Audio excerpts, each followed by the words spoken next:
So, happy Easter, ladies and gentlemen. It's time to deal with sample assignment 2, which practically focuses on the case of funding and inflation. So, practically, if you have to summarize the issues with the second assignment, we have to say that we need money.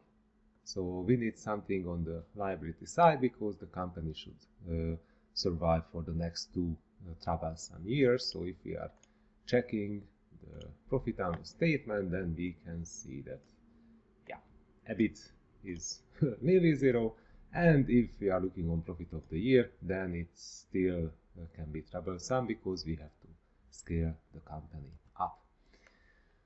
So in terms of profitability and also unforeseen expenditures, we have two options. So one is to use shareholders' equity. So we can issue more shares, so we can run this capital dilution, or we can issue bonds, or we can use financial lease. So practically we can have debt funding. And also we have to look for the increasing inflation. So that's why we have to build up a nice curve for funding conditions to model them, because okay, nowadays we have some data about the yield curve of corporate bonds, but if we are trying to become conservative and we are looking for the worst case scenario in the funding conditions, then we can see that it can be still an issue if we would like to have positive interests. So yeah, and we have a key assumption today, because we can assume that even if we have inflation, that the company is operating at an oligopolistic market. So practically we can say that number of companies are small, there is a high entry barrier which is represented by technology. So still we can say that we can force or cost increases on the market, so we can increase our launch price as well without any decrease in the orders. However, at the end of the analysis, I will provide you some information that what is happening if the company operates as a price taker. So only our wages and launch vehicle costs, assembly costs are increasing, but not our revenues. So yeah. Okay, to keep this in mind, let's check funding options. So shareholders equity. So the company already operates as a, or company, so not the simulated company. We are operating right now as a venture capital investor. So practically we were developing in the first assignment a nice strategy. So that's why we can assume that, okay, let's purchase a majority share package, so 60% of the shares, and we have this 5 years horizon.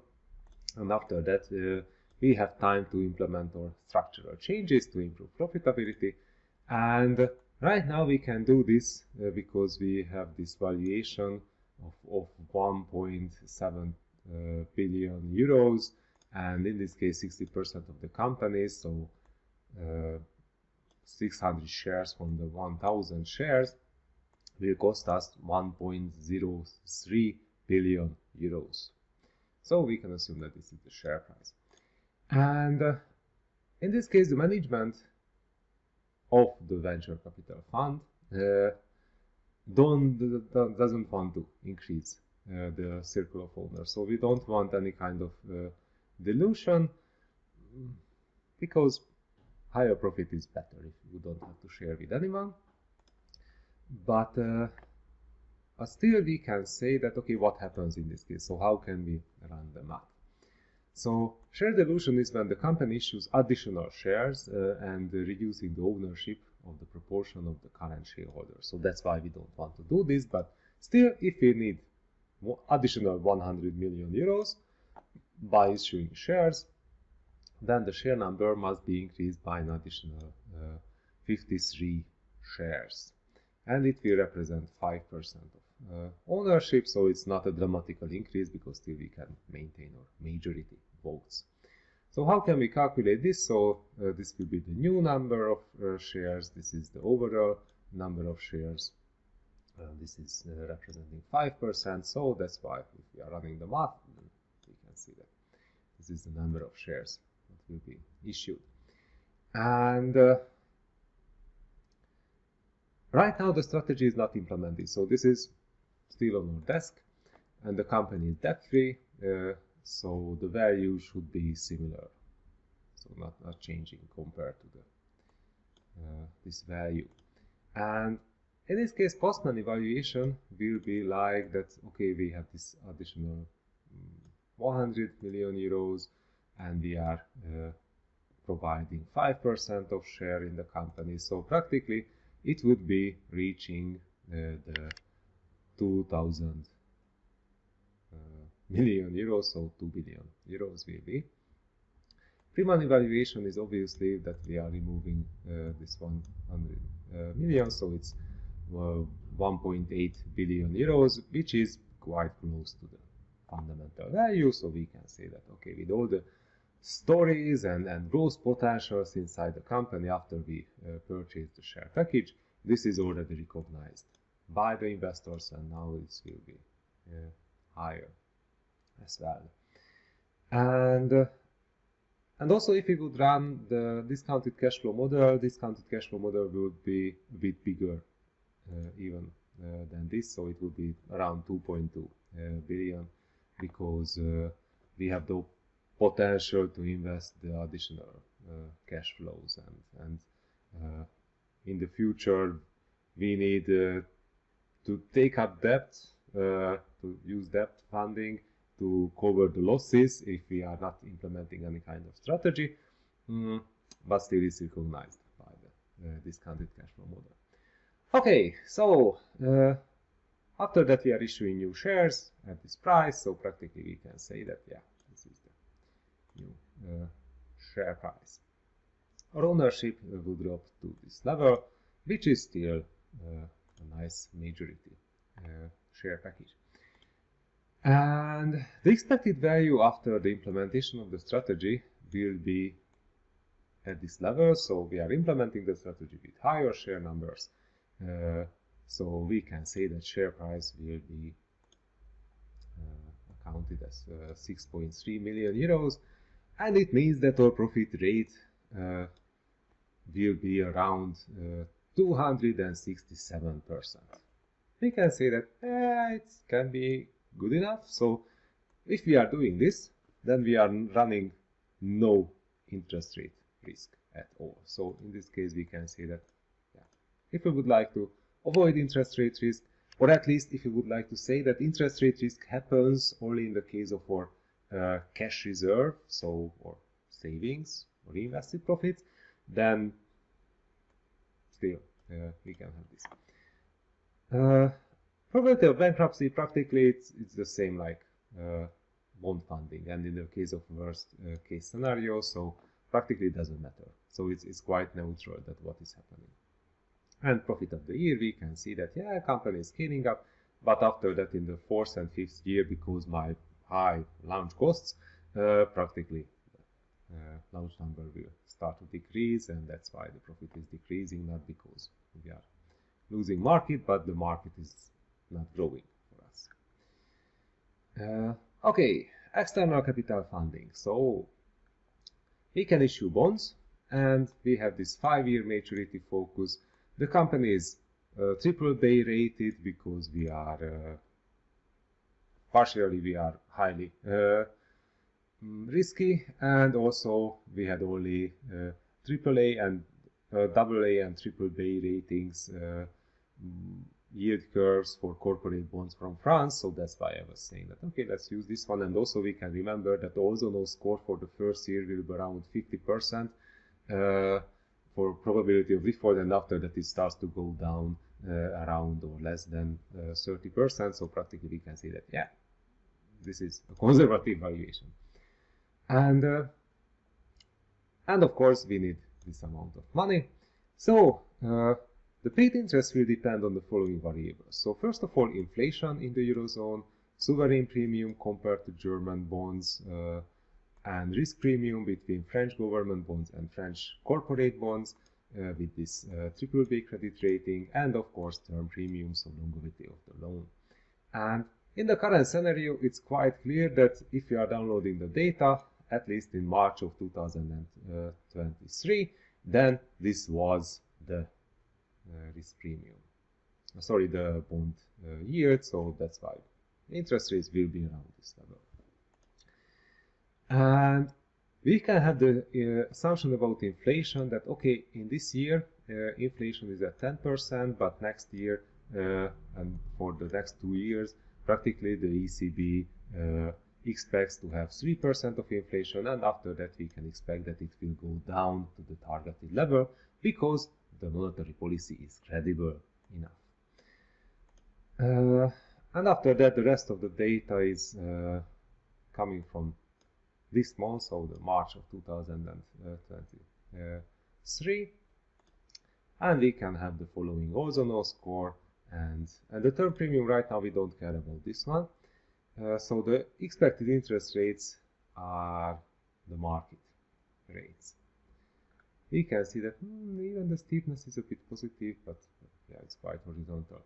So the corporate value will be a bit higher, and also we can see that, yeah, profit rate for venture capital fund will be 284%, which is better than 267%.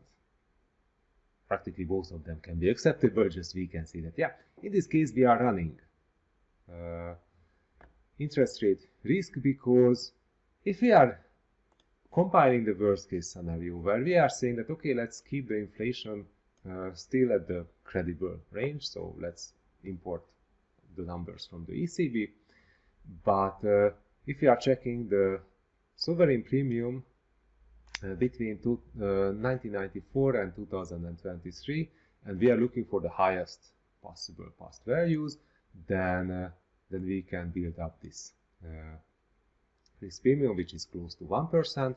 And also, if we are checking for risk premium between French government bonds and French BBB rated corporate bonds, also in this long time period, we can see that it can be 2%, and after that we can see that, okay, term premium was also at these levels, so the highest level was 0.05%. So we can reconstruct the worst case scenario for interest rates. So at the first year it will be nearly 13%, and then it will be 6%, and later on it can converge down to 5%. And also we can see that this is the composition, which is nice because it's a graphical representation of what is happening here. And the company is quite robust against interest rate risk because still we are always growing our debt. So on the short run it matters and it hits us in the first 2 years, but once we starting to make money, practically our cash reserve and our investments into government bonds will go faster than our debt, which is constant. And when the debt expires 5 years later, still we can say that, okay, let's renew our existing debt, or let's burn some of our cash reserves away to pay out this 100 million euros. So at the end of the day, the profitability is not affected as much because it will be, if we are closing down our position and selling the shares in this company, 5 years later we can have this return of 282%, so practically still it's good. And also we can choose lease financing, so this is what we were also checking, and in this case we can say that we are running a leaseback contract, so we are selling 100 million euro worth of property, and after that we are leasing it back for 10 years. In this case we can cut down the lease fee, so this is why we are not using 5-year contract. And default rate can be around this 27% on average if we are using the Ozono score, or if we are looking for the sectoral average, then we can see that this is 2%. So practically if we are building up the interest rates for the lease contract, then we can say that the interest rate will be somewhere between 6% and 20%. What matters that which probability of default is used. And after that, lease fee can be somewhere between 9 million euros per year or 16 billion euros per year. So that's why we are using the highest number, because it's a conservative assumption. And still we can say that our profitability will be quite high and still higher than in the case of the IPO.